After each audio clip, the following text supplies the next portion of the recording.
Limit है क्या?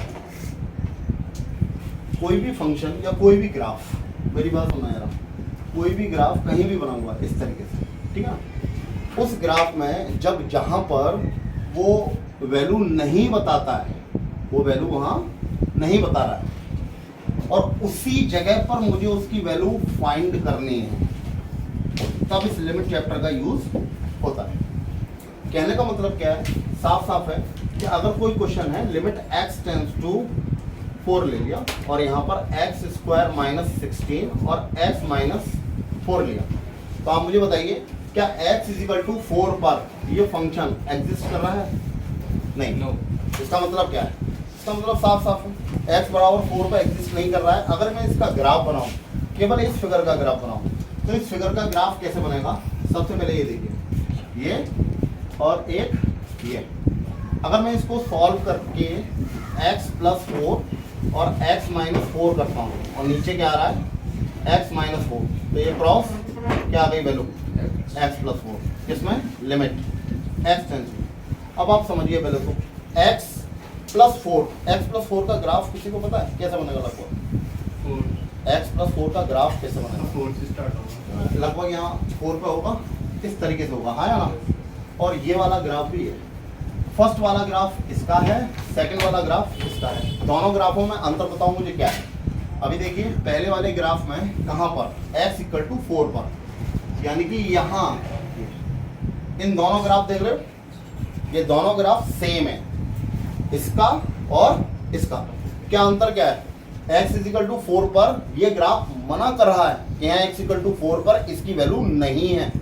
नहीं का मतलब क्या है? वो बोल नहीं रहा है भाई, बता ही नहीं रहा है कि वैल्यू है या नहीं है, कैसी है। तो इसका मतलब अगर x इक्वल टू 4 अगर मैं यहाँ पर रखता हूँ तो ये वैल्यू कैसी आएगी? 0/0। यहाँ पर ये एग्जिस्ट नहीं कर रहा। इसका मतलब क्या है? इसका मतलब साफ साफ है कि x इक्वल टू 4 पर यहाँ ग्राफ कहीं ना कहीं कुछ गड़बड़ है ही नहीं। तो अच्छा, हम लिमिट का यूज कहाँ करते हैं? जहाँ पर ग्राफ नहीं होता, x इक्वल टू a। अच्छा, ये x इक्वल टू a नहीं है, क्या है? x इक्वल टू 4 है।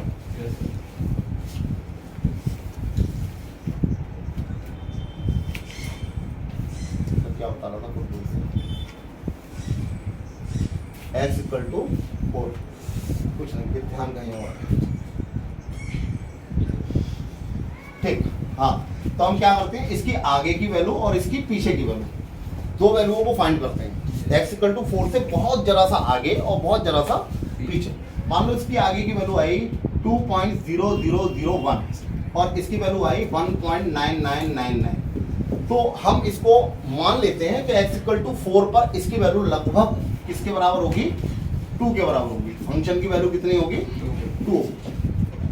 हालांकि उस पर वैल्यू कभी फाइंड कर नहीं सकते हैं हम, वैल्यू कभी फाइंड होती भी नहीं है, लेकिन हम मान के क्या चलते हैं? मान लेते हैं, क्योंकि आगे की वैल्यू और थोड़ी पीछे की वैल्यू निकाल कर देख लेते हैं। आगे की वैल्यू को बोलते हैं राइट हैंड लिमिट और पीछे की वैल्यू को बोलते हैं लेफ्ट हैंड लिमिट। आगे की वैल्यू को राइट हैंड लिमिट और पीछे की वैल्यू को लेफ्ट हैंड लिमिट। इन दोनों में क्या है? सबसे पहले मुझे ये लिमिट यूज कब करनी होती है? लिमिट का यूज ही केवल तब होगा जब इनडिटरमिनेंट फॉर्म होंगी। कब होंगी? इनडिटरमिनेंट फॉर्म। इनडिटरमिनेंट फॉर्म कितनी होती है हमारी? 7। कौन कौन सी? 0/0। हाँ, इनडिटरमिनेंट फॉर्म पहली क्या होती है? 0/0, दूसरी ∞/∞, तीसरी ∞ माइनस के ∞, चौथी किसी को पता है? बोलो। 0 की पावर नहीं, इससे पहले अभी एक रहेगी 0 इंटू इन्फिनिटी, एक होती है। अब बाकी ये 5 वाली कौन सी होती है? 0 की पावर 0। चलो ठीक है, ये लास्ट में नहीं आती है वैसे। और 6 वाली इन्फिनिटी की पावर 0, और आगे ना गलत, इन्फिनिटी की पावर 0 और एक होती है 1 की पावर इन्फिनिटी। हम इन 7 फॉर्म को यहाँ चेक करेंगे, ठीक है। लेकिन आपके बोर्ड में केवल ये अभी 4 फॉर्म ही ये एप्लीकेबल है। एक तरीके से ये 3 फॉर्म हटा दी गई है, तो हम अभी केवल इन 3 फॉर्म के बारे में बात करेंगे, ठीक है। पहली फॉर्म क्या है हमारी? 0/0। 0/0 को चेक करने के लिए हमारे पास तरीके क्या हैं, लेकिन इससे पहले कुछ और मुझे 2-4 वैल्यू और बता दीजिए जल्दी जल्दी से। ये कौन कौन सी वैल्यू होंगे? पहले मुझे बताओ इन्फिनिटी इंटू इन्फिनिटी की वैल्यू क्या होगी? इन्फिनिटी, ठीक है। अब इन्फिनिटी प्लस इन्फिनिटी की वैल्यू क्या होगी? इन्फिनिटी, ठीक है। और इन्फिनिटी की पावर इन्फिनिटी की वैल्यू क्या होगी? ये भी इन्फिनिटी। तो फिर जीरो की पावर इन्फिनिटी की वैल्यू क्या होगी? जीरो। अच्छा, जीरो की पावर जीरो की वैल्यू इनडिटरमिनेंट फॉर्म है, लेकिन जीरो की पावर इन्फिनिटी की वैल्यू कैसी है? डिटरमिनेंट फॉर्म है। तो याद रखिएगा, जब भी ये डिटरमिनेंट फॉर्म आएंगे, जब भी डिटरमिनेंट फॉर्म आएंगे, तो हम क्या करेंगे, इनकी वैल्यू को निकालकर ऐसे ही छोड़ देंगे। लिमिट चैप्टर का यूज ही कब है? जब इनडिटरमिनेंट फॉर्म आए। किसका यूज होगा? जब इनडिटरमिनेंट फॉर्म आएगी तभी हम लिमिट चैप्टर का यूज करेंगे। क्लियर है? अब देखो करना क्या है, एक दो क्वेश्चन। सबसे पहले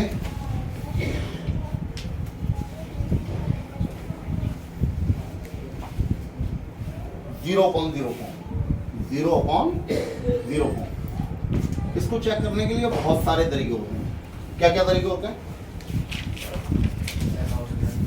सबसे पहले होता है रेशनलाइजेशन, और इसको डबल रेशनलाइजेशन, और क्या होता है फैक्टराइजेशन और बाइनोमियल, और किसका यूज करते हैं? एल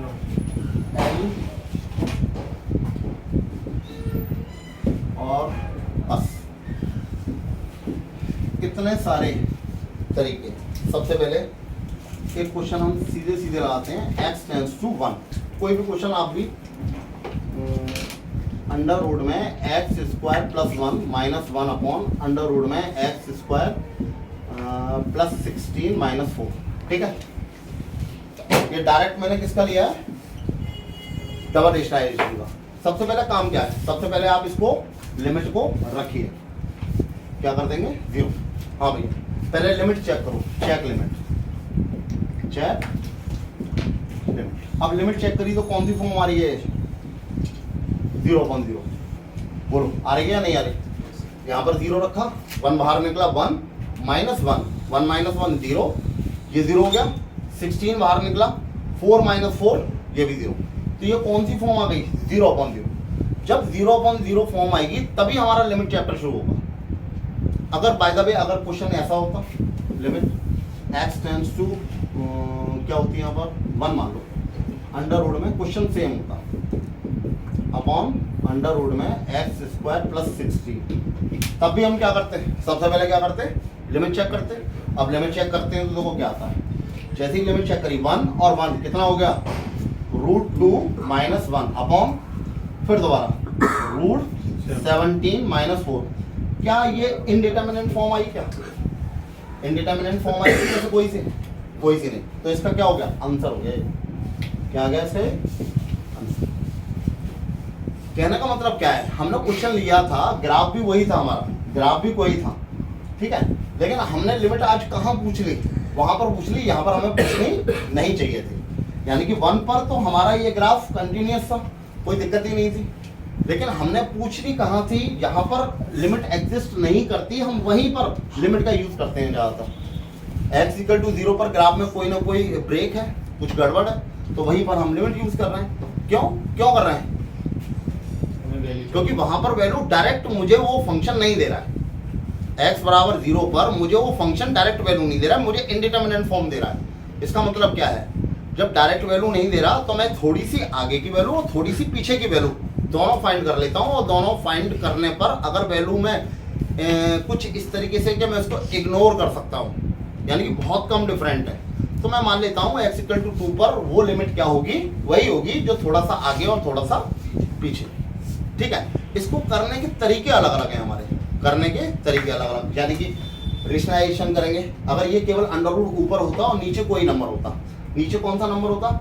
मान लो अगर ये क्वेश्चन ऐसा होता कि अंडर रूट में X square plus 1 minus 1 upon x होता, ठीक है, तो हम क्या करते? सीधे फिर लिमिट चेक करते, और लिमिट चेक करने पर फिर से हमें क्या मिलता? 0 अपॉन 0 की फॉर्म मिलती। क्या मिलता? 0 अपॉन 0 की फॉर्म। तब भी मैं क्या करता? इसको रेशनलाइज करता। रेशनलाइज करने का तरीका क्या था? या तो सिंगल रेशनलाइज करो या फिर डबल करो। यहाँ पर 2 बार अंडर रूट है, तो यहाँ पर रेशनलाइज करने के लिए मुझे केवल क्या करना पड़ता है, इनटू क्या करता बताइए, अंडर रूट में X square plus one upon under root में एक्स स्क्वायर प्लस वन। अब a minus B A plus B, formula क्या हो गया, एक्स स्क्वायर प्लस 1 और बाहर आके -1 अपॉन नीचे क्या है x है और साथ में अंडर रूट में एक्स स्क्वायर प्लस 1 और प्लस 1। अब मुझे बताओ आंसर क्या आ गया इसका, एक 1 से 1 कट गया, एक x से x कट गया। अब क्या करूंगा, दोबारा लिमिट चेक करूंगा, लिमिट चेक करो मेरा क्या आ रहा है आंसर, तो बोलो 0। कैसा पता, ऊपर तो 0 आ रहा है लेकिन नीचे मेरा क्या आ रहा है, 2 आ रहा है। तो कैसी फॉर्म है, डिटर्मिनेंट या इनडिटर्मिनेंट, तो वहीं छोड़ दूंगा, आंसर आ गया मेरा। बात समझ में आ रही है? अच्छा इसको देखो, इसमें क्या करना है, इस वाले क्वेश्चन में ये क्या था, -1 था, इसको ये हटा दें, ये तो आता है ना आपको, लिमिट x टेंड्स टू 0। हाँ भाई, डबल रेशनलाइजेशन डायरेक्ट कर रहा हूं मैं, कौन बताएगा मुझे। मान लो इसका प्लस का ऊपर नीचे गया, तो नीचे क्या आ गया, अंडर रूट में एक्स स्क्वायर प्लस वन, ठीक है। ऊपर क्या बचा, एक्स स्क्वायर प्लस 1 और -1, क्लियर। अच्छा नीचे का किया डायरेक्ट, तो क्या बचा, एक्स स्क्वायर प्लस 16 और माइनस का 16 स्क्वायर होगा, और यहाँ पर क्या आएगा, अंडर रूट में एक्स स्क्वायर प्लस 16 और माइनस का 4। इस 16 से 16, 1 से 1 और साथ में एक्स स्क्वायर से भी, आप क्या करें, लिमिट रख दें, क्या बचा ये, सॉरी प्लस, क्या बचा ये 4 + 4 और नीचे 1 + 1, आंसर क्या आ गया 8/2, आंसर 4। ये लिमिट साथ चलती रहेगी, लिमिट कब हटेगी, जब इसकी वैल्यू फंक्शन में रख देंगे आप, क्लियर है। चलो और देखो, कोई क्वेश्चन अगर आपका हो तो वो बोलो, मैं तो एक क्वेश्चन इनके समझाऊंगा एज ए फॉर्मेलिटी, समझ में आ रही है, क्यों, क्योंकि मुझे तो निकालना है बस ये, ताकि आप कभी भी इसको देख सकें। सबसे पहले इस फॉर्म को जरूर याद कर लेना, कितनी फॉर्म है हमारी, 7, लेकिन हमें कितनी पढ़नी है, 4। कौन कौन सी, एक बार फिर देखो, क्यों कौन कौन सी, 0/0, इन्फिनिटी अपॉन इन्फिनिटी, 0 × इन्फिनिटी और इन्फिनिटी माइनस इन्फिनिटी, 4 फॉर्म, बस इन 4 फॉर्म पे ही ध्यान देना है अभी फिलहाल हम। अगर आप कहेंगे तो आगे की चेक करेंगे। फिलहाल एक क्वेश्चन देखिए, limit x tends to tan inverse 3, tan square x minus 2 tan x minus 3। आपका लिमिट का अगर कोई क्वेश्चन हो तो वो बताइए, 4 tan x प्लस 3। हाँ मुझे दे दो, कल वाला लिमिट का क्वेश्चन है, लिमिट का दीजिएगा, समझो, ठीक है। सबसे पहले मैं कुछ ऐसा करता हूँ कि लिमिट मुझे साफ साफ दिखाई देगी, कुछ बिखरा बिखरा सा लग रहा है, तो देखो इसको चेक करने के लिए इस tan इनवर्स को मैं इधर मूव करा देता हूँ, tan x टेंस टू क्या हो गया, 3 हो गया, यानी कि इसको लिखने का एक दूसरा तरीका ये भी है, tan x टेंस टू 3, यानी कि जहां भी tan x है वहां पर मैं 3 रखूंगा। लेकिन क्या होता है ना, ये टिग्रो फंक्शन है, तो इसमें ना हमारी आंखें कंफर्टेबल नहीं, तो मैं कुछ और भी कर सकता हूँ, क्या, अपनी मर्जी से, क्या मैं इसको p मान लें, p मान लें, y मान लें, कुछ और मान लें, p मान लिया। अब थोड़ी देर p मानने का, अब मुझे करना क्या है, मैंने किसको p माना है, तो जहां जहां फंक्शन में tan x है उन सबको p, क्या हो गया है, p² 2p minus 3, p² 4p plus 3। अब चेक लिमिट चेक करो कितना हो गया, चेक लिमिट। हाँ भाई क्या करेंगे, 3 रखा, 3 3 जा 9, 3 2 जा 6 माइनस 3, 3 3 जा 9, 4 3 जा 12 प्लस 3, क्या आ गई है 0/0 फॉर्म। हथियार हमारे पास बहुत सारे, अगर अंडर रूट होता तो रेशनलाइज कर देता, लेकिन क्या ये अंडर रूट है। अच्छा इसका एक शॉर्टकट तरीका ये भी है कि आप ये देखो, ये 3 रखने पर 0 हुआ है ना, तो गारंटेड ये वाला और ये वाला दोनों किसके फैक्टर हैं, p माइनस 3 के फैक्टर है, तभी तो 0 है।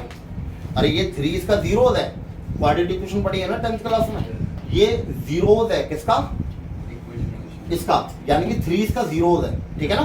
तो इसका सॉल्यूशन है, तो इसका एक फैक्टर p माइनस 3 है। तो मुझे ये पता है कि इसका फैक्टर p माइनस 3 है। तो दो तरीके हैं, या तो आप 10th क्लास वाला फैक्टर कर लो, या फिर दूसरा तरीका क्या है, p माइनस 3 का आप डिवाइड करो। इस क्वेश्चन के बहुत सारे तरीके हैं। देखो रूल नंबर फर्स्ट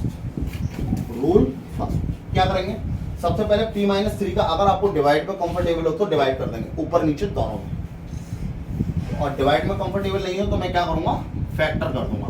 तो क्या हो गया p माइनस 3, और क्या आ गया दूसरा फैक्टर होता है p प्लस 1, ठीक है।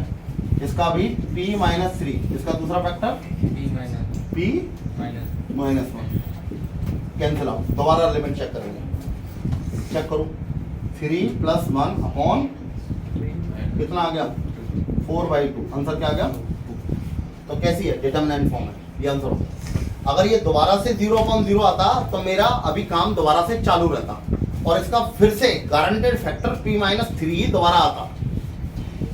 बात समझ में आ रही है, p माइनस 3 एक और फैक्टर होता है इसका, तो मैं p माइनस 3 के ही फैक्टर फिर दोबारा करता हूँ।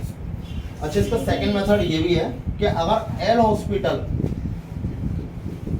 हॉस्पिटल का मतलब क्या होता है, हालांकि फ्लूइड के बारे में बाद में बात करेंगे, लेकिन इस क्वेश्चन को लगा कर देख लेते हैं। अगर आपको हल्का फुल्का डिफरेंशियल भी आता है, हल्का फुल्का, ठीक है, विद रेस्पेक्ट टू किसके, p के, तो हम क्या करते हैं, limit p tends to 3 differential करने लगते हैं। p स्क्वायर का क्या हो गया 2p, इसका माइनस, क्लियर। अच्छा, इसका क्या हो गया 2p और इसका माइनस 4।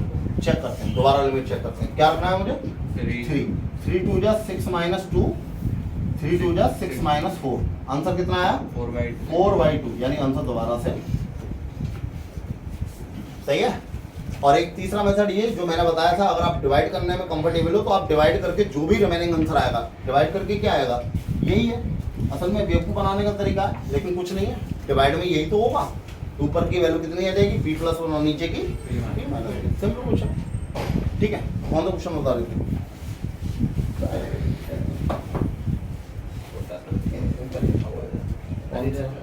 ये वाला,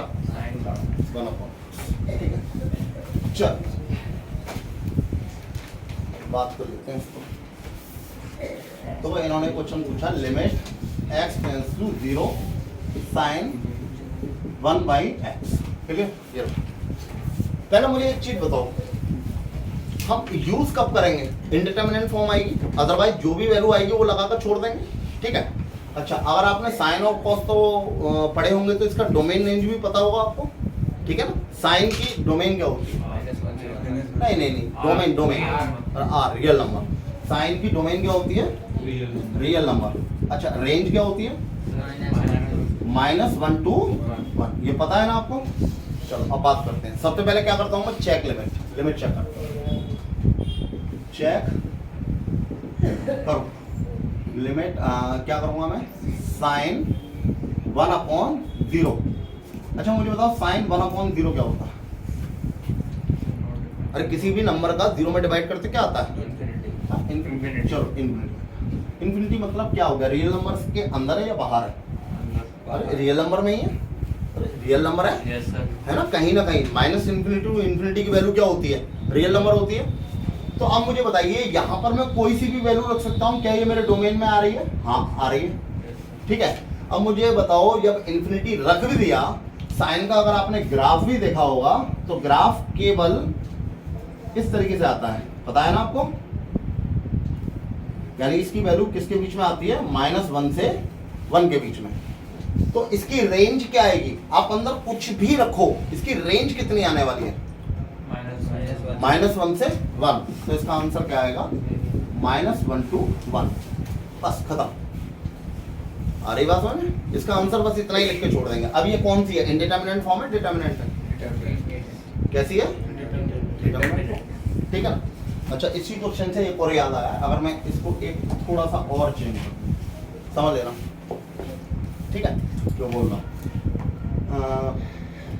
1/x साइन एक्स, ठीक है। अच्छा दोबारा से देखो, लिमिट चेक करो, 1/0 साइन 0, देखना ये कौन सा हो गया, इन्फिनिटी, और ये क्या आ गई, 0। ये कैसी है, इनडिटरमिनेट फॉर्म। कैसी फॉर्म है, इनडिटरमिनेट। यानी कि अब मुझे इसमें कुछ ना कुछ करना है। क्या कर सकते हैं उसमें, अगर आपने पढ़ा हो तो साइन में एक फॉर्मूला है हमारे पास बड़ा प्यारा सा, साइन एक्स अपॉन एक्स। अच्छा, साइन एक्स अपॉन एक्स की जगह एक दूसरा फॉर्मूला याद करो। आपने तो यही याद किया, इसकी वैल्यू 1 लगाई होगी। साइन एक्स अपॉन एक्स में होकर ये वैल्यू होती क्या है, हाँ sine same, sine same upon same होता है बराबर 1। तो वो भी कब, जब 0 अपॉन 0 फॉर्म में हो। अगर 0 अपॉन 0 फॉर्म में नहीं है तो इसकी वैल्यू 1 में नहीं लगा सकता। ये मैं आगे बात करूंगा। क्या ये बात समझ में आ गई, ठीक है। अब आगे की बात करते हैं थोड़ा। अभी हमने एक ही क्वेश्चन लगाया छोटा छोटा, किसका लगाया, रेशनलाइजेशन का और फैक्टर का, और तो किसी का लगाया नहीं। चलो एक क्वेश्चन आपके लिए, limit x tends to 1, 13x minus 7x upon 5x minus 3x। इस क्वेश्चन को करेंगे। इससे पहले ये बाइनोमियल का लगाया है। सबसे पहले मुझे बताओ, क्या आपने x प्लस ए की पावर n फॉर्मूला पढ़ा है? क्या होता क्या है, क्या होता है, n c 0 x की पावर n a की पावर 0, फिर क्या होता है n c 1 x की पावर और a की पावर 1 प्लस अप टू 1, ऐसे ही चलता रहेगा। अच्छा मुझे बताओ कौन सी वैल्यू बढ़ रही है ऐसी, किसकी वैल्यू बढ़ रही है, और डिक्रीज कौन, किसकी वैल्यू हो रही है, x की। अच्छा ये कब होता है, ये कब होता है, जब पॉजिटिव इंटीजर होते हैं या होल नंबर, क्या होते हैं, होल नंबर, ठीक है ना। n की वैल्यू होल 0 तो होगी नहीं, ठीक है ना, तो पॉजिटिव इंटीजर। अब देखो x प्लस a की पावर n, ये होता है n की वैल्यू एनी इंडेक्स, एनी यानी कि जब पावर कुछ भी हो, यानी कि नेगेटिव हो पॉजिटिव हो, क्योंकि भाई ये फॉर्मूला तो एक सीमित है, क्योंकि मैं इसकी वैल्यू तो मैं केवल एक लिमिटेड उस तक ही लगा सकता हूँ। कैसे, आप मुझे बताओ एनसीआर में मैं वैल्यू कब लगा सकता हूँ। आपको एनसीआर के बारे में कुछ पता है, एनसीआर क्या होता है, ये फैक्टोरियल एन और आर और यही तो होता है। अच्छा सुनो, इसकी वैल्यू क्या होती है, अगर एन की वैल्यू फॉर एवर क्या होनी चाहिए, पहला, अगर कोई इसका आपको डोमेन बात करने लगे तो डोमेन क्या होता है, ठीक है ना। एन की वैल्यू हमेशा क्या होनी चाहिए, 0 से बड़ी। आर की वैल्यू भी क्या होनी चाहिए, 0 से बड़ी। और दूसरी चीज एन की वैल्यू क्या होनी चाहिए, 0 से बड़ी या आर के बराबर। आपको एक क्वेश्चन बहुत छोटा सा, आपको उस वाले चैप्टर में मैंने शायद बताया होगा। देखो 2x प्लस 3cx प्लस 1, अगर मैं आपको कोई फंक्शन दे दूं कि ये f कोई फंक्शन है, अब इसका डोमेन निकालो, तो आप डोमेन कैसे निकालोगे बताओ। मैं इन तीनों चीज़ों के बारे में जानता हूँ तो इसका डोमेन निकल आएगा, अदरवाइज नहीं निकलेगा। तो बताओ पहली शर्त क्या है, 2x प्लस 3 की वैल्यू ग्रेटर देन इक्वल 0, और क्या, अच्छा इक्वल 0 लगा सकते हो क्या, नहीं लगा सकता हूँ ना, 0 हटा दूँ यहाँ से, क्या कहते हो, 0 हटा दें। अच्छा ठीक है, और क्या होगा, x प्लस 1 की वैल्यू यहाँ पे लगा दूँ क्या, 0 यहाँ पे 0 लगा दूँ क्या, अरे बिल्कुल यहाँ पे 0 लगा सकते हो भाई, ये तो 0 होता है, NC 0 नहीं होता, देखा नहीं अभी आपने, यहाँ तो 0 एप्लीकेबल है। अच्छा और क्या, तीसरी बात 2x प्लस 3 ये for ever greater than equal किसके, x प्लस 1। अब ये मुझे बताओ, ये तीनों पार्टी जहां पर राजी होंगे वो इसका डोमेन होगा। अब मुझे बताओ x का डोमेन क्या आ गया, यहाँ से x की वैल्यू क्या आ गई, -3/2 से कैसी, बड़ी के छोटी, बड़ी, ठीक है। और ये वाली वैल्यू क्या आ गई, -1 से इन्फिनिटी बड़ी, और यहाँ क्या आ गई x की वैल्यू किसे, देखो चेक करो। अच्छा ठीक है, अब तीनों पार्टी किस पर आ गई ये बताओ। ये कोई पूरी नंबर लाइन हमने खींच ली, ये इन्फिनिटी है और ये क्या है माइनस इन्फिनिटी। पहली वाली वैल्यू थी ये, ठीक है, ये वाली वैल्यू थी यहां से, और कैसी बॉल, वाइट बॉल, और इसकी वैल्यू यानी कि ये पूरी। दूसरी पार्टी कह रही है कि x की वैल्यू -1 यानी कि यहां से वही वाइट बॉल और ये, और तीसरी पार्टी क्या कह रही है 2 पर ब्लैक और ये पूरी। अच्छा मुझे बताओ तीनों पार्टी किस पर आ गई है, -1 से -1 तो डोमेन क्या आ गया इसका -1 ओपन या क्लोज, ओपन या क्लोज। अच्छा ओपन यहाँ दिखाई दे रहा है, लेकिन मुझे क्या करना है, इसको क्लोज करना है। क्यों करना है, इक्वल लगा है, तो इसकी वैल्यू कितनी आ गई -1 से, ये इसका क्या आ गया, बात समझ में आ रही है। तो यहाँ पर एक चीज बताया मैंने, क्यों से मैंने बताया क्यों था, चलो दूसरा वाला चैप्टर वैसे ही इसमें ना देंगे, कोई नहीं छोड़ो। क्या चीज, पागल हो क्या, इतना ज्यादा थोड़ी, क्या बताना है, मेरी बात सुनो, करना फर्क क्या पड़ता है। अरे किसी भी चैप्टर का आप डोमेन नेम पढ़ के आए होगे, डोमेन नेम पढ़ के आए होगे, ठीक है। अरे ये छोड़ो, ये वीडियो बनना है तो इससे बात ही मत करो। अपना तो ये है कि हम कुछ सीखने के लिए हैं। आप पहले तो ये मत सोचो कि ये क्या हो रहा है, आपको अपने क्वेश्चन लगाने हैं, आप अपने क्वेश्चन पूछो, ठीक है। अच्छा मैं कर क्या रहा था, मैं एनी इंडेक्स की बात कर रहा था, x + a की पावर n, n का मतलब एनी इंडेक्स, कुछ भी हो मैं मतलब समझिएगा आप। इसमें अब मैं लिखूंगा 1 + nx प्लस, अच्छा nx नहीं, n x की पावर n a की power 0 plus n-1 upon factorial 2 x की पावर n-1 a की पावर 1 प्लस ऐसे बढ़ते जाएंगे, ठीक है। लेकिन आज मुझे कुछ और निकालना है। अब देखो इसी वाले फॉर्मूले से अगर मैं एक फॉर्मूला और लगाऊं 1 + x की पावर n, तो बताओ इसका फॉर्मूला क्या होगा। 1 + x की पावर n का लगा रहा हूं, 1 की जगह 1 प्लस n की जगह n। आज x तो गायब हो गया, x की जगह तो 1 है, और इसकी जगह क्या है 1। यार दिमाग क्या हो रहा है, 1 + nx, x की पावर 0 होगी। अरे यार तुम लोग मतलब पागल बना रहे हो क्या है? पूरा क्वेश्चन का गलत करा दिया।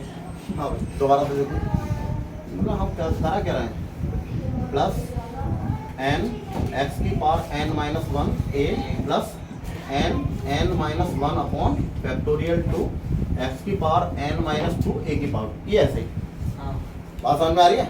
आज x की पावर n, x की जगह 1 है तो 1 की पावर n 1 ही हो गया, यहाँ पर n आ गया, ये तो 1 है, ये आ गया, और a की जगह क्या है x। अरे बड़ी हंसी आ रही है।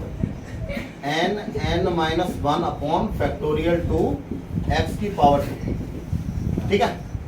अच्छा यहाँ पर ये वैल्यू अगर x की जगह पर कुछ भी ऐसी कोई छोटी वैल्यू ले लें, बहुत सी कोई छोटी वैल्यू ले लें, तो क्या होगा, ये बड़ा है सबसे, ये वैल्यू छोटी होगी या बड़ी होगी, छोटी होगी। अगर एनी इंडेक्स कुछ भी, ये वैल्यू और क्या होगी, और छोटी होगी, आगे वाली वैल्यू और छोटी होती जाएंगी।